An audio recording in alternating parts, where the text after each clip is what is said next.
Bismillahirrahmanirrahim. Assalamualaikum warahmatullahi wabarakatuh. Alhamdulillahi rabbil alamin wa bihi nasta'inu ala umuri dunya waddin.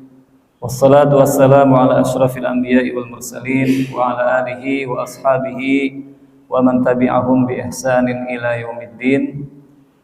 Yaqulu rabbuna tabaraka wa ta'ala a'udzu billahi minasy syaithanir rajim.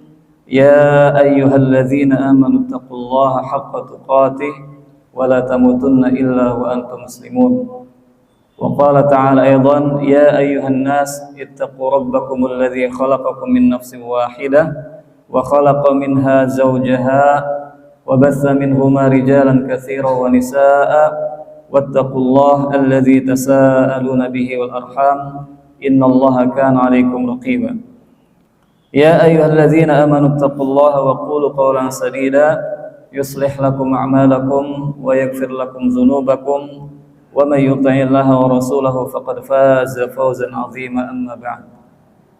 Hadirin bapak-bapak, ibu-ibu, kaum muslimin, jamaah Masjid Babus Salam yang mudah-mudahan dirahmati Allah Subhanahu wa taala.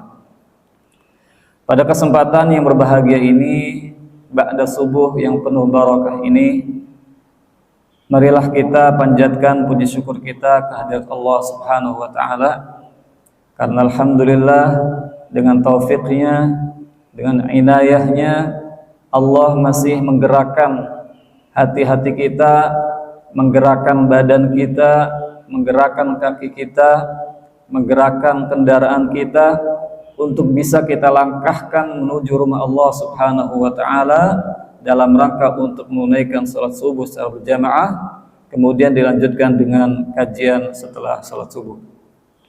Ini merupakan nikmat yang paling agung di antara nikmat-nikmat Allah Subhanahu wa taala, di samping nikmat kesehatan, di samping nikmat akal yang sehat, maka nikmatul Islam, nikmat menjadi seorang muslim, nikmatul iman, nikmat menjadi orang yang beriman, wa nikmatul ibadah, dan nikmat bisa beribadah kepada Allah Subhanahu wa taala. Ini adalah seagung-agungnya nikmat. La in syakartum la azidannakum wa la in kafartum inna azabi lasyadid. Ibadah yang dilakukan oleh Bapak Ibu sekalian, melakukan salat subuh secara berjamaah, ini bagian daripada rasa syukur Bapak Ibu sekalian terhadap nikmat yang Allah berikan kepada kita semua. Maka yang paling penting juga adalah terus berdoa kepada Allah Subhanahu wa taala, mudah-mudahan Allah istiqomahkan kita di atas agamanya. Amin ya rabbal alamin. Bapak Ibu kaum muslimin, kaum muslimat, hadirin jamaah salat subuh Masjid Babus Salam yang dirahmati Allah Subhanahu wa taala. Pada kesempatan yang mulia ini, yang akan kita bahas adalah terkait, secara umum temanya adalah tazkiyatun nafsi, ya, penyucian jiwa, pembersihan hati. Kenapa jiwa harus disucikan? Karena Bapak Ibu sekalian dirahmati Allah Subhanahu wa taala, jiwa ini yang ada pada diri kita itu bisa menjadi musuh dalam selimut, musuh bagi kita semua. Bapak Ibu sekalian, mungkin Bapak Ibu semua ya pernah mendengar hadis yang menyatakan nanti ketika bulan Ramadan dan sebentar lagi datang bulan Ramadan, idza jaa Ramadan futihat abwabul jannah. Ketika bulan Ramadan datang, maka pintu-pintu surga dibuka. Wa ghulliqat abwabun nar, dan ditutup pintu-pintu neraka. Wa suffidatis syayatin, dan dibelenggu setan-setan. Ya, akan tetapi ternyata faktanya masih banyak beberapa di antara kaum muslimin, katakanlah di siang hari tanpa ada uzur syar'i, tidak melakukan puasa. Lalu di mana letak kesalahannya? Apa penyebabnya? Penyebabnya adalah karena nafs, karena jiwa yang belum bersih, karena jiwa yang masih kotor, karena jiwa yang senantiasa menjuruh kepada kita semua, ammaratun bisu, ya, innan nafsa la ammaratun bisu. Sungguhnya jiwa kita ini sering menyuruh, ya, bukan sekali dua kali Bapak Ibu sekalian, tetapi sering terus menerus. Selagi jiwa masih dikandung badan, selagi itu pula jiwa akan terus merongrong kita, menyuruh kita untuk apa? Terus menerus berbuat kemaksiatan, terus menerus berbuat kesalahan, terus menerus berbuat dosa.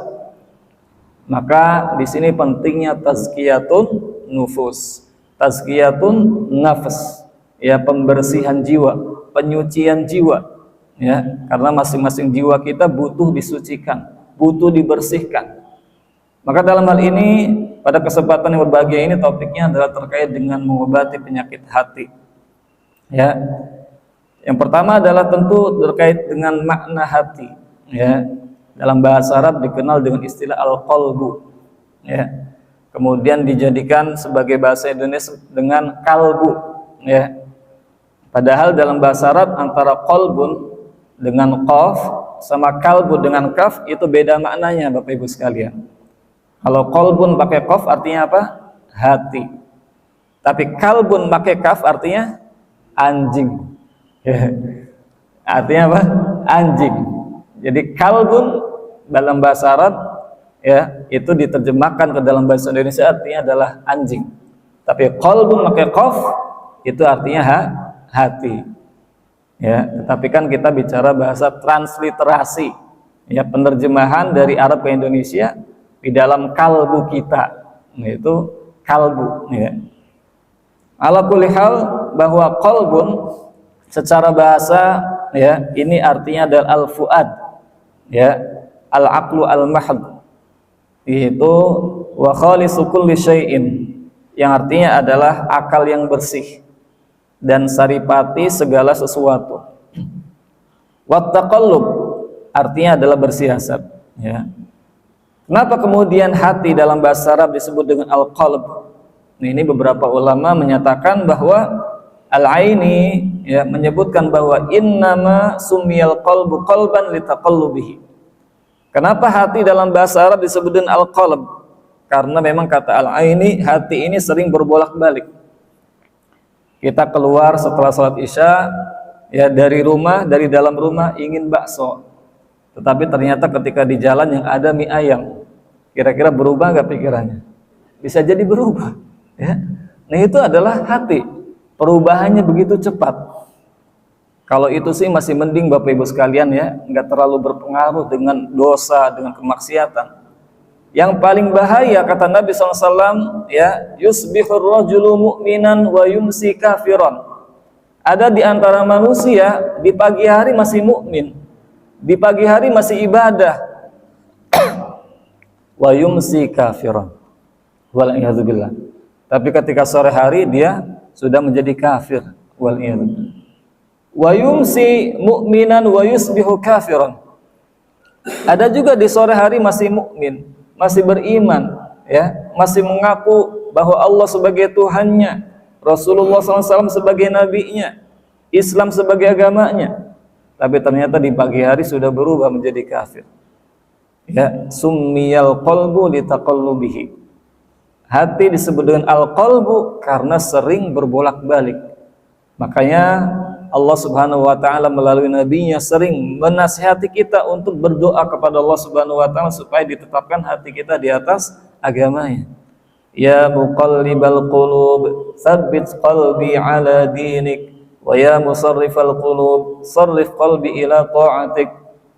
Wahai zat yang membolak-balikan hati, ya, tsabbit qalbi ala dinik, tetapkanlah hatiku di atas agamamu. Karena apa tadi? Tabiat hati itu mudah berubah, mudah berbolak-balik, ya. Wasarrif qalbi ila ta'atik, bukan hanya ditetapkan di atas agamamu, tetapi juga arahkanlah hati ini untuk menjalani ketaatan kepadamu, ya. Karena nanti akan kita bahas bahwa hati itulah yang akan menjadi pondasi daripada apa? Baik buruknya perbuatan, perilaku, tingkah laku yang nampak oleh kita. Ya. Karena apa? Idza shalahat shalahal jasadu kullu, kata Rasulullah SAW. Kalau benda ini, kalau makhluk ini baik, benar, maka seluruh jasad kita ini, tangan kita akan menjadi baik. mata kita akan menjadi baik, kaki kita akan menjadi baik, seluruh badan kita akan menjadi baik. Wa idza fasadat, tapi Bapak Ibu sekalian, kalau benda ini, makhluk ini ya buruk, fasadal jasadu kulluh, ini akan mempengaruhi kerusakan terhadap yang lainnya. Matanya akan menjadi buruk, telinganya akan menjadi buruk, kakinya akan menjadi buruk, tangannya akan menjadi buruk. Apa kata Rasulullah SAW? Benda ini, makhluk ini, ala wahyal qalbu. Yang dimaksud benda ini, makhluk ini adalah al-qalbu, yaitu hati. Sarrif qalbi ila ta'atik, arahkanlah hati ini untuk menuju ketaatan kepadamu. Ya, karena memang hati ini menjadi kunci ya bagi segala sesuatu. Ya, walaupun tentu kalau kaitannya sama iman, iman itu bukan hanya sekedar dalam hati. Karena iman itu ada dalam hati, perkataan dan juga perbuatan. Kemudian juga disebutkan oleh seorang penyair Arab bahwa wa masummiyal insanu illa li nafsihi walal qalbu innahu yataqallabu. Dan manusia disebut insan ya, ini sudah jadi bahasa Indonesia juga, disebabkan sering lupa ya. Walal qalbu illa innahu yataqallab, dan hati disebut dengan al-qalb ya, disebabkan dia sering berbolak-balik ya. Kita juga pernah mendengar bahwa al-insanu mahallul khata' wan nisyan. Manusia itu tempatnya salah dan juga lupa ya. Tetapi tentu kesalahan, kelupaan ya, kita harus iringi dengan doa kepada Allah Subhanahu wa taala. Rabbana la tu'akhidna in nasina aw akhtana. Ya Allah, janganlah Engkau siksa kami apabila kami in nasina, kalau kami lupa, au akhtana, kalau kami berbuat kesalahan ya. Kemudian Bapak Ibu dan Allah Subhanahu wa taala, makna hati dalam Al-Qur'an ini ya beberapa disebutkan, ada 3. Yang pertama adalah al-aqlu. Yang dimaksud dengan hati ini adalah akal. Jadi bagaimana Allah Subhanahu wa taala menyebutkan kata hati dalam Al-Qur'an, tetapi maknanya adalah akal. Hal ini sebagaimana dalam Quran surat Qaf ayat 37, a'udzubillahi minasyaitonirrajim, inna fi dzalika lazikra liman kana lahu qalbun ya. Yang demikian itu kata Allah Subhanahu wa taala ya, setelah menyebutkan ya terkait dengan kaum-kaum terdahulu ya, terkait dengan alam kubur ya, kemudian kata Allah Subhanahu wa taala, inna fi dzalika lazikra liman kana lahu qalbun aw alqas sam'a wa huwa syahid. Yang demikian itu peristiwa-peristiwa tadi, peristiwa-peristiwa umat-umat terdahulu, kabar-kabar dari Allah Subhanahu wa taala terkait dengan alam kubur, siksa kubur dan segala macam, yang demikian itu terdapat peringatan ya, terdapat nasihat, terdapat peringatan untuk siapa? Liman kana lahu qalbun, barang siapa yang memiliki hati, barang siapa yang memiliki akal, au alqas sam'a, dan dia juga menyimak dengan telinganya, wa huwa syahid, dan juga dia betul-betul menyaksikan kejadian tersebut. Ini 3 indera inilah yang sering disebutkan oleh Allah Subhanahu wa taala ketika berbicara terkait dengan pertanggungjawaban ya, ketika berbicara terkait dengan bahwa kita bisa mendapatkan manfaat dari nasihat tersebut atau tidak. Tergantung, yang pertama adalah hati kita. Hati kita hadir gak nih di kajian ini? Ya, pikiran kita hadir gak nih di kajian ini? Jangan-jangan jasad kita di sini, pikiran kita kemana-mana. Wah, ini alamat. Ya. Jangan-jangan jasad kita di sini, badan kita di sini, tetapi hati kita kemana-mana. Ini juga alamat. Ya. Yang pertama, hati kita harus hadir. Kalau kita ingin nasihat yang Allah berikan, yang Rasul berikan, siapapun yang memberikan kepada kita, hati kita betul-betul hadir. Awal qasam'a, telinga kita pun ikut mendengarkan. Wa huwa syahid, dan dia pun menyaksikan secara langsung terkait dengan nasihat tersebut, terkait dengan ceramah, kajian dan seterusnya. Terkait dengan pertanggungjawaban misalnya, ya, innas sam'a wal basara wal fuada kullu ulaika kana anhu mas'ula. Sungguhnya pendengaran, ya Bapak Ibu sekalian, penglihatan, al-basar, wal fuada, dan juga hati, masing-masing akan dimintai pertanggungjawaban. Karena ketiga indera inilah yang memang menjadi sarana wasilah alat untuk menyerap ilmu pengetahuan, ya, untuk menyerap ilmu pengetahuan, ilmu dari Allah dan juga dari Rasulnya. Ay qalbun zakiyun hayyun zakiyun yatadzakkaru idza sami'a kalam Allah. Nah, yang dimaksud dengan hati di sini yang akal, yaitu qalbun zakiyun, hati yang suci, akal yang suci, ya, hayyun yang hidup, ya, zakiyun dan juga cerdas. Yatadzakkaru, kapan disebut dengan hati atau akal yang suci, yang hidup, yang cerdas? Yatadzakkaru idza sami'a kalam Allah.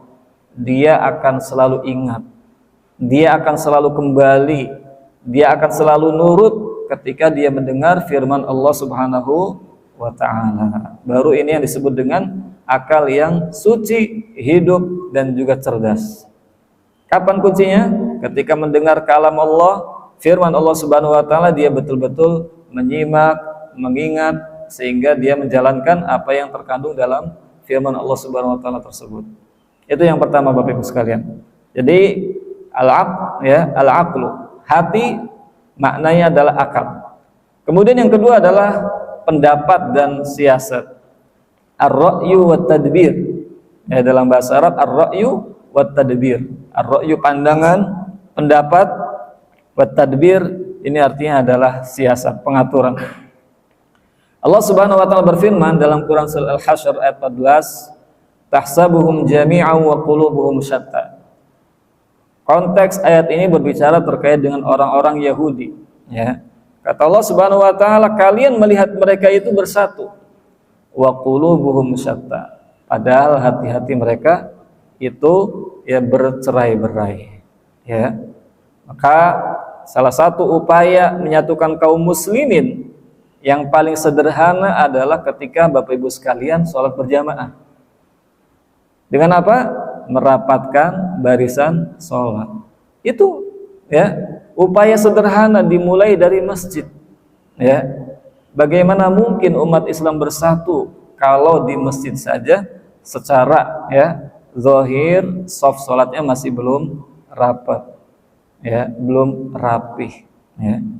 Itu jelas kata Nabi SAW, rapatkan sofnya, ya, karena kalau tidak rapat sofnya khawatir takhtalifu qulubukum, hati-hati kalian akan bercerai-berai, ya. Kata Allah Subhanahu wa taala terkait dengan orang Yahudi, tahsabuhum jami'a, kalian wahai Muhammad, engkau wahai Muhammad mengira orang Yahudi itu, ya, bersatu, tetapi wa qulubuhum syatta, tapi hati-hati mereka itulah yang bercerai-berai. Wa dzaka sababu syiqaqihim li'anna nawayahum mutadaddah. Kenapa orang-orang Yahudi ini bercerai-berai? Karena apa yang ada di dalam hatinya itu berbeda-beda. Ya, apa yang menjadi visi misinya itu berbeda-beda. Tapi orang muslim, kaum muslimin sama. Raditu billahi rabba wa bil islami dina wa bi Muhammadin rasula. Aku telah ridha Allah sebagai Tuhan kami, ya, Allah sebagai Tuhanku, Nabi Muhammad sebagai Rasulku, Islam sebagai agama. Ini visi misinya. Ini yang menjadi penyatuan kita sebagai kaum muslimin, apapun sukunya, dari manapun asal daerahnya, ya, itu disatukan dengan kalimatut tauhid, ya, dengan la ilaha illallah Muhammadur Rasulullah, ya. Itu yang menyatukan kita, ya. Wa tawajjuhatuhum mutanaqidah. Arah mereka tadi, visi misi mereka orang-orang Yahudi ini saling bertentangan, ya, saling bertentangan. Itu makna yang kedua. Makna hati yang kedua adalah pendapat dan siasat. Kemudian yang ketiga adalah intisari hati, ya, haqiqatul qalbi alladhi huwa fis sadri, yaitu intisari hati yang ada, ya, di dalam dada-dada kita. Allah berfirman, walakin ta'mal qulubul lati fis sudur, akan tetapi hati-hati yang ada di dalam dada-dada kita, ya, itu yang mereka, ataupun hati-hati mereka yang buta yang ada di dalam dada-dada mereka. Bapak Ibu Allah Subhanahu wa taala, kemudian berkaitan dengan pembahasan selanjutnya adalah hakikat hati. Hati, ya, dalam, ya, pandangan syariat Islam itu ada dua macam. Yang pertama adalah segumpal daging, ya, artinya memang secara fisik itu ada, ya. Tilkal mudghah sunburiyah allati khalaqaha Allah fi jawfi ibni Adam, ya, wa hiya ala hadzal ma'na juz'un min 'alamis syahadah. Yang pertama, makna hati ini termasuk anggota tubuh yang nampak dan bisa disaksikan secara medis, diketahui di dalam dada kita, itu adalah hati, ya. Kemudian yang kedua adalah, ya, sesuatu yang bersifat ruhani yang tidak diketahui hakikatnya. Jadi hati itu ada yang sifatnya jasadi, jasad fisik ada di dalam dada-dada kita. Yang kedua yang sifatnya tidak non fisik, tidak terlihat. Dan ini bagian daripada bahwa manusia memang di dalam dirinya ada ciptaan berupa jasad, dan juga yang kedua adalah ruhani, ya. Karena apa? Karena Allah Subhanahu wa taala menciptakan manusia itu dari tanah, ya. Ini merupakan jasad, kemudian meniupkan ruh ke dalam jasad tersebut sehingga manusia ini hidup. Maka penggabungan bahwa hati, kalau ditanya apakah termasuk benda yang kita lihat, yang bisa kita saksikan, ataukah tidak bisa kita saksikan, kita jawab bahwa bisa kita saksikan dan juga bisa tidak kita saksikan. Bisa kita saksikan karena dia bagian daripada tubuh kita, ya, karena Allah menciptakan asal muasal manusia pertama yaitu Nabi Adam alaihissalam itu dari tanah, ya. Ini adalah benda. Yang kedua, tidak bisa kita saksikan karena ini termasuk perkara ghaib, ya, karena manusia di samping jasad ada ruh yang Allah tiupkan di masing-masing manusia tersebut. Jadi hakikat hati ada dua. Yang pertama adalah bisa disaksikan, ya, yang kedua tidak bisa disaksikan. Kemudian Bapak Ibu Allah Subhanahu wa taala, tidak kalah penting adalah terkait dengan macam-macam hati yang ada pada diri manusia, ya. Karena inilah inti daripada pembahasan, di mana letak hati kita, ya, apakah berada pada hati yang sakit, hati yang mati, ataukah hati yang sehat, hati yang selamat, ya. Nanti masing-masing kita bisa menilai, ya, diri-diri kita di hati yang mana, ya, di pembagian hati yang mana, masing-masing kita bisa menilai. Nah, terkait dengan hati ini, ya, tadi saya sudah sebutkan secara singkat bahwa terdiri dari 3 macam. Yang pertama adalah al-qalbu as-salim, hati yang selamat, hati yang sehat, ya. Kalau jasad yang sehat sangat menentukan bagi kita untuk apa? Untuk beraktivitas jasmaninya.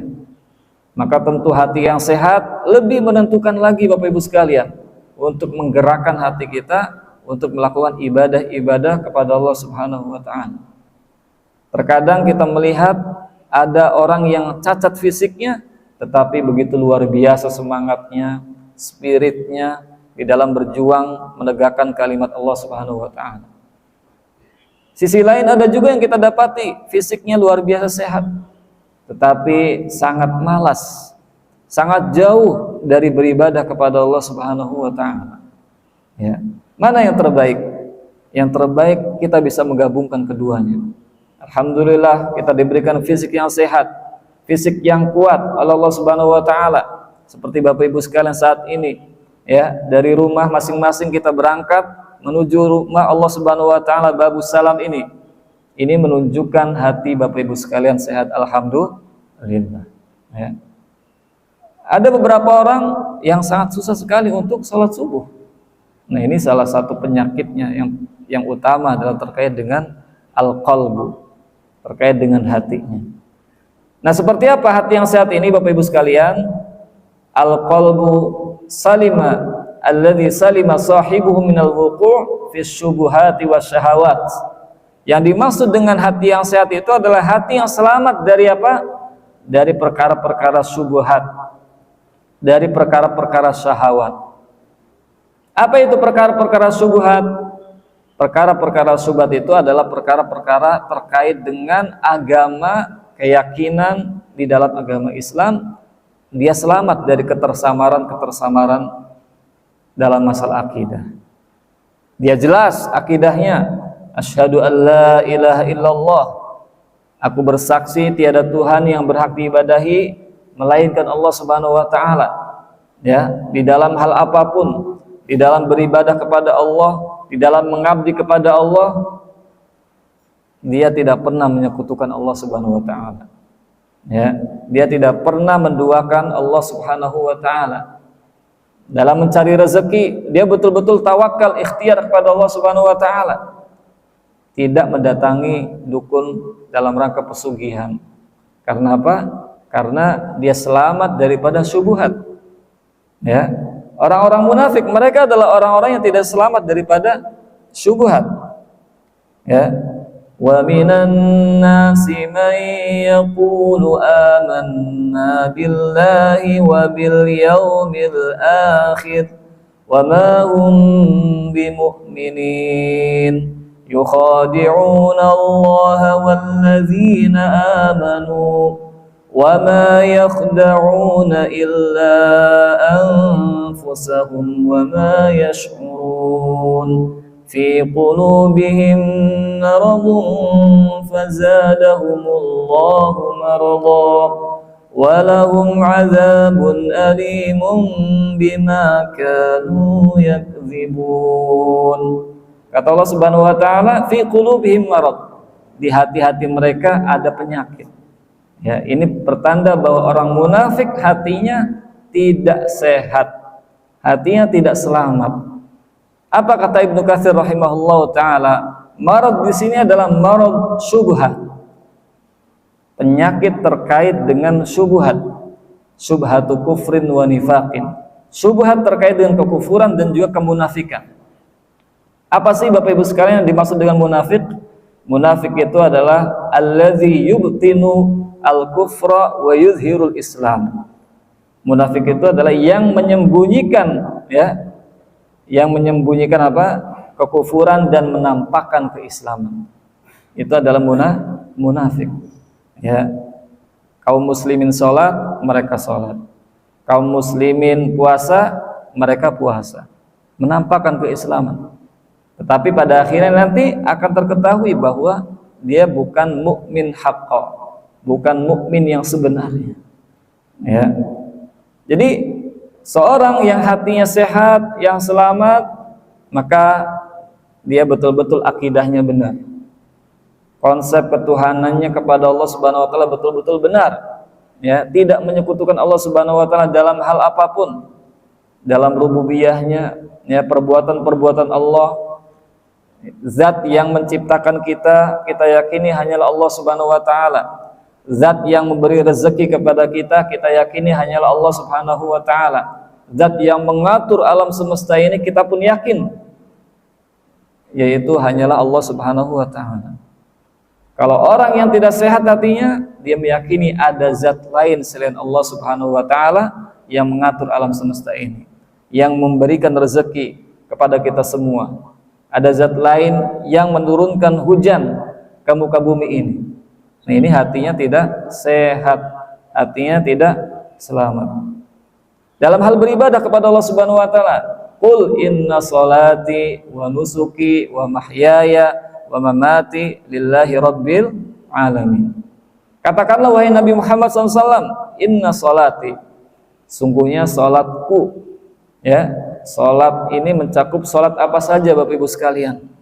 Salat-salat yang fardu, ya, subuh, zuhur, maghrib, atau asar, maghrib, isya. Untuk siapa kita lakukan salat 5 waktu tersebut? Lillah. Salat sunnah yang di siang hari, ya, ada salat duha, salat ba'diyah, salat qabliyah, zuhur, asar. Untuk siapa kita lakukan itu semua? Lillah. Salat lailiyah, salat di malam hari. Ada salat maghrib, salat isya. Demikian pula salat sunnahnya, ada qabliyah, ada ba'diyah, ada qiyamul lail, ya, tahajud di malam hari. Untuk siapa kita lakukan itu semua, Bapak Ibu sekalian? Lillahi rabbil alamin. Untuk Allah Subhanahu wa taala, Tuhan semesta alam. Qul inna salati wa nusuki, ya, dan ibadah sembelihanku, ya. Ibadah yang sembelihan yang kita lakukan untuk siapa? Lillah. Ketika Idul Adha kita diberikan rezeki, kita pun berkurban dengan kambing atau dengan sapi. Nah, sembelihan kurban kita baik itu berupa sapi atau kambing untuk siapa? Lillahi rabbil alamin. Untuk Allah Subhanahu wa taala. Ketika Bapak Ibu sekalian dikaruniai anak, kemudian ada syariat aqiqah, ya, akikahan, ya, maka kita pun menyembelih kambing, ya. Untuk siapa sembelihan akikah ini? Lillahi rabbil alamin, ya. Qul inna salati wa nusuki wa mahyaya, seluruh kehidupanku, ya, aktivitas kita dari mulai bangun tidur sampai mau tidur lagi, ya, ini kan aktivitas kehidupan kita. Wa mamati, dan kematianku lillahi rabbil alamin. Ini konsep hidup seorang muslim, bahwa seluruh aktivitasnya adalah ibadah kepada Allah Subhanahu wa taala. Ya, sebagaimana disebutkan sebagian ulama, hayatul muslimi kulluha ibadah. Kehidupan seorang muslim itu adalah ibadah. Mencari nafkah ibadah apa bukan? Ibadah, ya. Bahkan tidurnya Bapak Ibu sekalian itu bisa bernilai ibadah. Kapan? Kalau diniatkan bahwa tidur siangnya misalnya dalam rangka supaya nanti malam bisa tahajud. Bagaimana Ustaz kalau supaya malamnya bisa nonton Piala Dunia? Ya. Bagaimana Pak? Tahajud dulu baru Piala Dunia lah. Ya. Salah seorang sahabat menyatakan, ya, inni la ahtasibu fi naumati kama ahtasibu fi qaumati. Sungguhnya aku itu mengharap pahala ketika saya tidur, sebagaimana saya mengharap pahala ketika saya bangun. Kalau bangun tidur Bapak Ibu sekalian dalam kondisi terjaga, peluang melakukan ketaatan cukup banyak, peluang melakukan ibadah cukup banyak. Tapi kalau tidur, ya kita tidak bisa ngapa-ngapain. Namanya juga tidur, ya, istirahat, ya, kita nggak bisa ngapa-ngapain. Tapi seorang sahabat yang mulia yang begitu mengetahui hakikat daripada ibadah itu, ya, meskipun beliau tidur, diniatkan bahwa ini adalah ibadah. Jadi setiap, ya, detiknya, setiap gerak-geriknya seorang muslim itu bernilai ibadah kepada Allah Subhanahu wa taala. Maka mulai dari sekarang Bapak Ibu sekalian, kita rubah mindset kita bahwa yang namanya ibadah itu bukan hanya sekedar baca Quran. Yang namanya ibadah itu bukan hanya sekedar berdoa kepada Allah. Yang namanya ibadah itu bukan hanya sekedar talabul ilmi, menuntut ilmu, mengikuti kajian.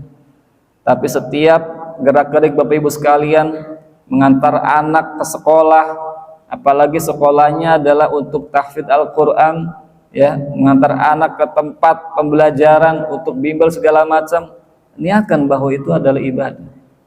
Bekerja Bapak Ibu sekalian di pabrik, di perusahaan, di resto, di mall dan segala macam, niatkan bahwa itu adalah ibadah. Karena yang namanya ibadah, sebagaimana disebutkan oleh ulama, bahwa ismun jami'un likulli ma yuhibbuhullah wa yardah. Dia adalah sebuah nama yang menyeluruh, yang komprehensif. Lima yuhibbuhullah wa yardah, yang dicintai oleh Allah Subhanahu wa taala dan diridhoi. Apa saja yang dicintai oleh Allah Subhanahu wa taala itu adalah ibadah. Innallaha yuhibbut tawwabin wa yuhibbul mutatahhirin. Kata Allah Subhanahu wa taala, sungguhnya Allah Subhanahu wa taala menyukai, mencintai orang-orang yang senantiasa bertaubat dan juga senantiasa membersihkan diri. Wallahu yuhibbul muhsinin. Allah menyukai orang-orang yang berbuat baik. Berarti berbuat baik ini adalah ibadah. Kenapa? Karena dicintai Allah. Wallahu yuhibbus sabirin. Allah juga menyukai orang-orang yang bersabar. Berarti sabar itu ibadah. Kenapa? Karena dicintai oleh Allah Subhanahu wa taala. Ya. Jami', ibadah itu menyeluruh, komprehensif. Ya. Jadi salah kalau ada sebagian orang mengatakan bahwa ibadah itu di masjid saja. Ibadah itu hanya sekedar baca Al-Qur'an. Itu merupakan mindset yang salah. Bahkan ini berbahaya. Karena apa? Karena menjurus kepada sekularisme, Bapak Ibu sekalian. Apa itu sekularisme? Fasluddin anil haya, memisahkan agama dari kehidupan.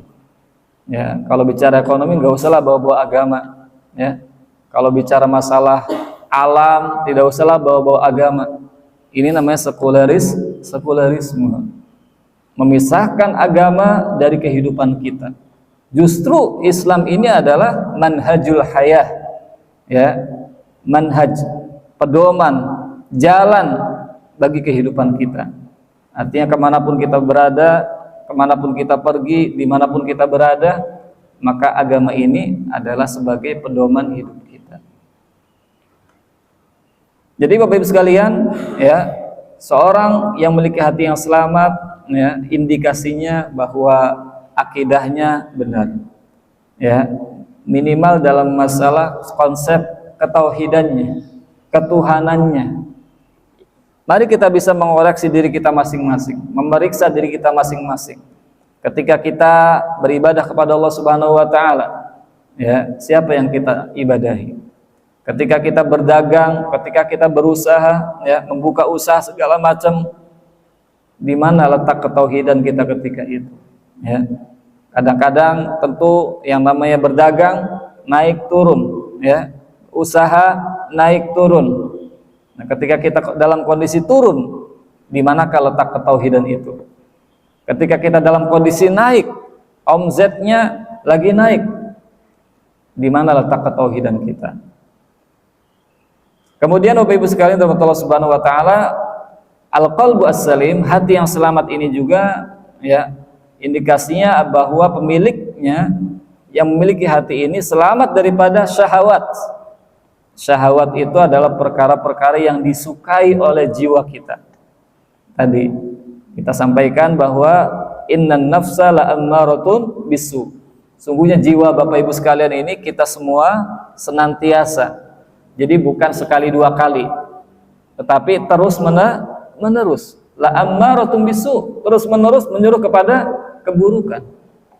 Ibnu Jauzi rahimahullah taala, beliau pernah menyatakan dalam kitabnya Sayyidul Khatir bahwa jiwa itu diibaratkan seperti seseorang, ya, jiwa itu ketika diajak kepada ketaatan, ibadah kepada Allah, seperti seorang naik gunung.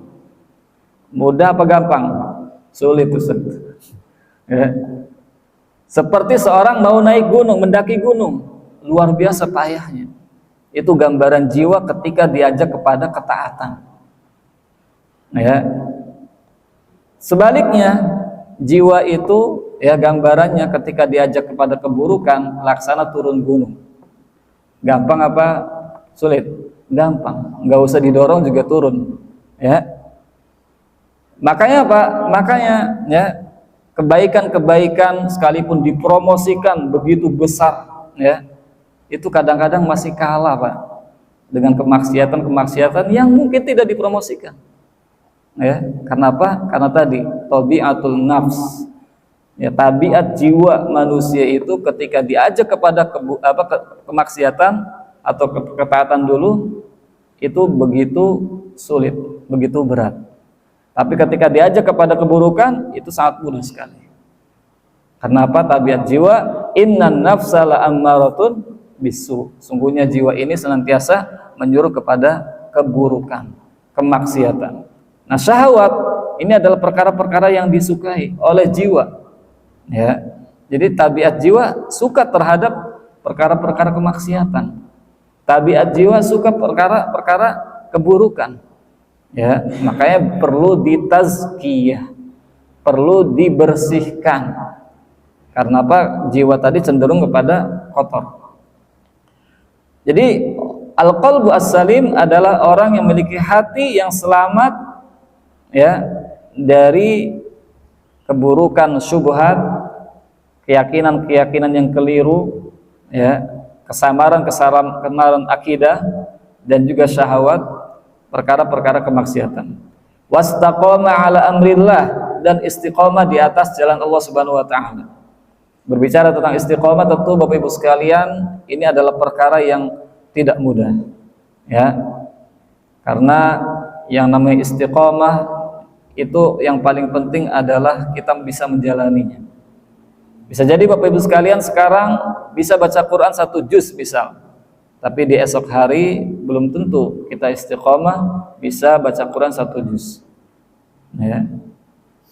Maka pesan Nabi SAW adalah adwamuhu wa inqal, sebaik-baik perbuatan itu adalah istiqomah walaupun sedikit, ya. Istiqomahkan, misalnya kita ambil contoh membaca Al-Quran, mari kita istiqomahkan one day one paper, misal one paper, ya. Satu hari satu lembar, berarti 2 halaman, ya. Kita istiqomahkan itu mah terlalu sedikit Ustadz, kata. Ya sudah, naikin setengah juz, ya. One day half juz, ya. Satu hari setengah juz, ya, berarti 5 lembar. Itu masih terlalu sedikit Ustadz. Ya udah, naikin lagi, ya, jadi 1 juz 10 lembar, ya, 10 lembar, ya. Yang penting istiqomah. Istiqomah adalah bagaimana kita terus menerus di atas jalan tersebut walaupun amalan itu sedikit. Itu istiqomah. Nah, satu hal yang paling penting juga terkait istiqomah, kalau kita ingin, ya, bertanya kepada diri kita apakah kita istiqomah atau tidak, adalah terkait dengan keyakinan kita, ya. Selama kita mentauhidkan Allah Subhanahu wa taala, tidak menyekutukannya, maka insya Allah itu sudah cukup pertanda bahwa Bapak Ibu sekalian sudah istiqomah. Ya, selama Bapak Ibu sekalian mentauhidkan Allah, mengesahkan Allah, tidak menyekutukannya, itu sudah pertanda bahwa Bapak Ibu sekalian sudah, ya, berada di atas jalan yang benar dan istiqomah. Jadi wastaqama ala amrillah, istiqomah di atas jalan Allah Subhanahu wa taala, itu ciri orang yang memiliki hati yang selamat. Waqtada bi sunnati Rasulillah sallallahu alaihi wasallam, dan juga mengikuti petunjuk Nabi sallallahu alaihi wasallam. Kenapa sih Bapak Ibu sekalian kita harus mengikuti Nabi? Karena itu konsekuensi logis, konsekuensi syar'i. Kita bersyahadat bahwa Nabi Muhammad adalah utusan Allah Subhanahu wa taala. Ya. Karena Allah Subhanahu wa taala di dalam menyampaikan syariatnya itu diberikan amanah kepada Nabi kita Muhammad SAW sebagai muballigh, sebagai penyampai, ya, dari malaikat Jibril. Ya, Allah turunkan wahyu kepada malaikat Jibril pada Nabi Muhammad melalui malaikat Jibril. Nah, maka kita wajib mengikuti siapa? Nabi Muhammad SAW. Qul in kuntum tuhibbunallaha fattabi'uni yuhibbukumullah. Ya, kata Allah Subhanahu wa taala, in kuntum tuhibbunallah, jika kalian mencintai Allah Subhanahu wa taala, menyukai Allah Subhanahu wa taala, fattabi'uni, maka ikutilah aku, yaitu maksudnya Nabi Muhammad sallallahu alaihi wasallam. Dalam hal apa, Ustaz? Dalam hal peribadatan kepada Allah Subhanahu wa taala. Dalam hal agama, beragama kepada Allah Subhanahu wa taala, kita wajib mengikuti Nabi Muhammad sallallahu alaihi wasallam. Kalau dalam hal duniawi tidak mesti, ya, banyak hal-hal, ya, yang saat ini yang tidak ada di zaman Nabi SAW. Tablet, HP, apakah ada di zaman Nabi SAW? Tidak ada. Mobil, pesawat, ya, apakah ada di zaman Nabi SAW? Tidak ada. Ya. Tapi dalam beragama, beribadah, ya, dalam sholat misalnya, Nabi SAW bersabda, "Shollu kama ra'aitumuni usolli." Salatlah kalian sebagaimana kalian bisa melihat salatku. Ya. Kami kan orang-orang sekarang tidak melihat Nabi SAW. Bagaimana cara kami melihat salat Nabi SAW? Bagaimana kira-kira Bapak Ibu sekalian? Dengan melihat hadis-hadis Nabi Muhammad Sallallahu Alaihi Wasallam. Ya. Kalau sahabat tentu mereka melihat Nabi secara langsung, bagaimana gerakan sujudnya, bagaimana gerakan rukuknya, bagaimana, ya, bacaan-bacaan yang ada dalam sholatnya. Alhamdulillah, sahabat meriwayatkan hadis tersebut kepada tabi'in, tabi'in kepada tabi'ut tabi'in, kepada Imam Bukhari, Imam Muslim, kemudian sampailah kepada kita bagaimana gambaran salat Nabi Muhammad SAW. Diawali dengan takbir Allahu Akbar, diakhiri dengan taslim Assalamualaikum warahmatullah, Assalamualaikum warahmatullah. Nah itu dari mana? Dari kita melihat salatnya Nabi SAW. Dalam masalah haji, ya mudah-mudahan kita diberikan kemudahan untuk ke Baitullah. Amin ya rabbal alamin. Kata Nabi SAW, khudhu anni manasikakum, ambillah dariku tata cara peribadatan haji.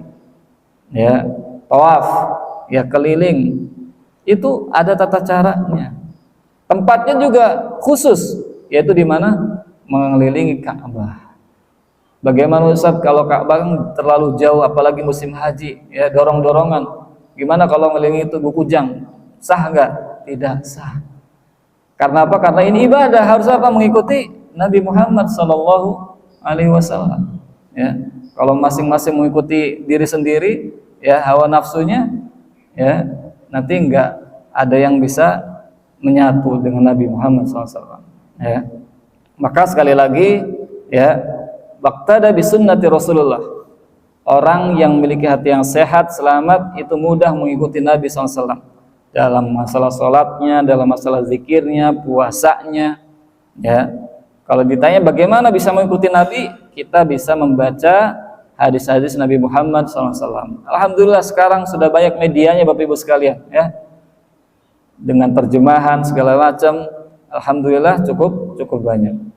Kemudian juga waqtada aidan bis salafis salih, dan juga kita bisa mengikuti, ya, petunjuk dari orang-orang terdahulu yang saleh. Siapa itu? Para sahabat, para tabi'in, para tabi'ut tabi'in, ya, Abu Bakar, Umar bin Khattab, Utsman bin Affan, Ali bin Abi Thalib, ya, Abu Ubaidah, ya, Zubair bin Awam, dan sahabat-sahabat yang lain. Kenapa kita harus mengikuti mereka juga? Karena mereka itu mendapatkan rekomendasi dari Allah dan Rasulnya bahwa mereka adalah umat yang terbaik. Ya, Allah berfirman, kuntum khaira ummatin ukhrijat linnas. Kalian ini adalah manusia-manusia terbaik. Kalian ini adalah umat terbaik yang Allah Subhanahu wa taala keluarkan linnas, kepada manusia. Ya, wa kadzalika ja'alnakum ummatan wasata.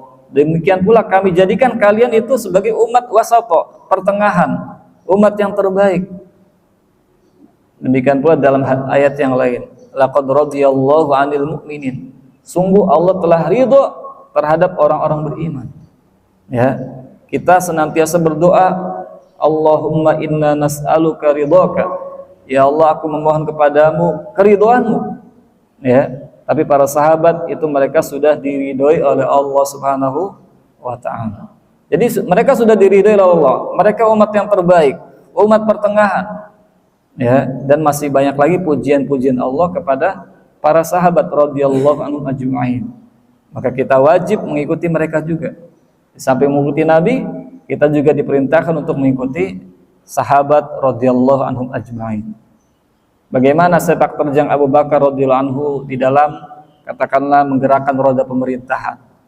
Kita lihat bagaimana sepak terjangnya Umar bin Khattab di dalam menggerakkan roda pemerintahan kekhilafahannya. Utsman bin Affan, Ali bin Abi Thalib, dan sahabat-sahabat yang lainnya. Bagaimana, ya, kita lihat Abu Hurairah yang begitu terkenal dengan hafalan hadisnya. Contoh bagi kita semua yang mau menuntut ilmu. Ya, bagaimana Ibnu Abbas yang dikenal sebagai ahli tafsir Al-Qur'anul Azim. Itu contoh bagi kita yang ingin mendalami Al-Qur'an. Jadi para sahabat ini adalah manusia-manusia yang Allah pilih. Ya, setelah Nabi Muhammad SAW menemani Nabi Muhammad SAW, dan kita pun wajib mengikuti mereka. Demikian pula tabi'in, ya, tabi'ut tabi'in, karena mendapatkan rekomendasi juga dari Rasulullah SAW. Ya, ketika itu Nabi SAW bersabda, khairun nasi qarni, sebaik-baik manusia adalah generasiku, yaitu para sahabat. Tsummal ladzina yalunahum, kemudian generasi setelah sahabat. Siapa itu? Tabi'in. Tsummal ladzina yalunahum, kemudian generasi setelah tabi'in. Siapa itu? Tabi'ut tabi'in. Jadi 3 generasi inilah yang kita diperintahkan untuk mengikuti mereka karena mereka adalah khairun nas. Ya, khairul qurun. Sebaik-baik zaman, sebaik-baik generasi. Generasi sahabat, generasi tabi'in, dan generasi tabi'ut tabi'in. Waqtada aidan bis salafis salih. Jadi Bapak Ibu yang Allah Subhanahu wa taala, al-qalbu as-salim maknanya adalah yang pertama, pemilik hati tersebut selamat dari syubhat dan syahwat. Yang kedua, pemilik hati tersebut istiqomah di jalan Allah Subhanahu wa taala. Mudahnya istiqomah itu adalah mengesahkan Allah dan tidak menyekutukannya. Itu inti daripada istiqomah. Kemudian juga hati yang selamat, hati yang sehat itu mengikuti petunjuk Nabi Muhammad SAW dalam setiap lini kehidupannya. Dan yang terakhir mengikuti yaitu generasi salafus salih, generasi ulama-ulama terdahulu, generasi-generasi yang direkomendasikan oleh Nabi kita Muhammad SAW. Yang pertama adalah generasi sahabat, yang kedua adalah generasi tabi'in, dan yang ketiga generasi tabi'ut tabi'in. Baik Bapak Ibu dari Allah Subhanahu wa taala, saya kira itu yang dapat saya sampaikan pada kesempatan kali ini. Sebelum ditutup, barangkali ada yang mau disampaikan dari Bapak Ibu sekalian terkait dengan apa yang sudah disampaikan. Insya Allah akan dilanjutkan di kesempatan yang lain terkait dengan pembahasan masalah hati ini. Silakan Pak. Assalamualaikum warahmatullahi wabarakatuh. Waalaikumsalam warahmatullahi wabarakatuh. Tadi disebutkan masalah hati ini memang nyata ada di tubuh, ya. Betul. Kedua juga terkait yang goib. Nah, yang masalah nyata ini wujudnya apa ya Ustadz? Ada yang bilang apakah memang hati memang secara fisik disebut hati bagian tubuh, atau ada yang bilang juga jantung gitu. Nah itu kolbu ini segumpal daging apa wujud di tubuh? Itu yang pertama. Terus yang kedua, materi ini berjudul tazkiyatun nafs, ya. Betul. Nafs itu kan kalau bahasa Indonesia mungkin jiwa, ya. Korelasi dengan ruh apa ya? Ruh dan nafs betul.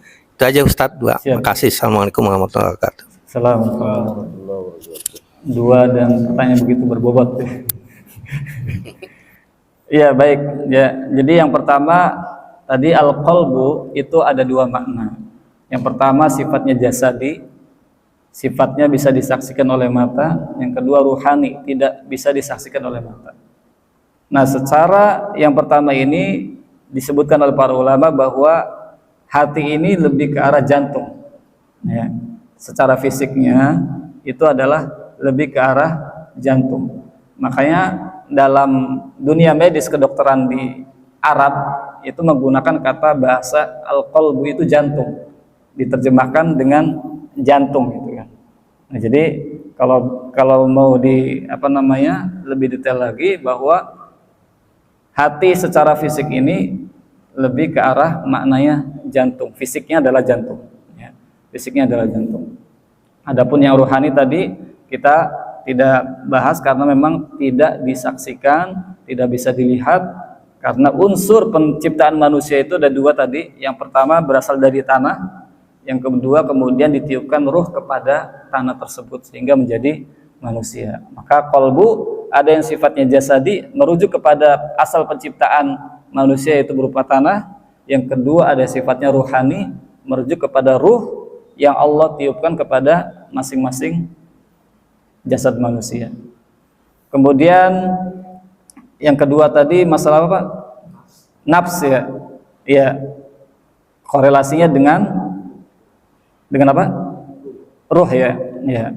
Jadi tadi bahwa nafs sama ruh apakah beda, apakah sama, ya. Tentu pada dasarnya keduanya ini adalah saling berkaitan. Ruh ini adalah ciptaan Allah Subhanahu wa taala yang akan terus membersamai kita, membersamai manusia, ya, dimulai dari alam barzakh, ya. Alam barzakh itu alam sebelum dunia, ya, ditiupkan ruh, ya, ketika Allah Subhanahu wa taala menitipkan janin di perut ibu kita, kemudian di bulan-bulan ya yang Allah tentukan, ditiupkanlah ruh kepadanya sebagaimana dalam hadis yang sahih ya, ditiupkan ruh kepadanya ya, kemudian setelah itu barulah pindah ke alam dunia. Jadi ruh sama nafs itu saling berkaitan. Berkaitannya di mana? Bahwa nafs itu adalah bagian daripada ruh, atau bisa dikatakan istilah nafs itu juga bisa dimaknai dengan istilah ruh ya. Tetapi ruh itu lebih ke arah penamaan makhluk ya, ciptaan. Jadi kan ciptaan ada yang ruhani, ada yang jasadi. Nah, nafs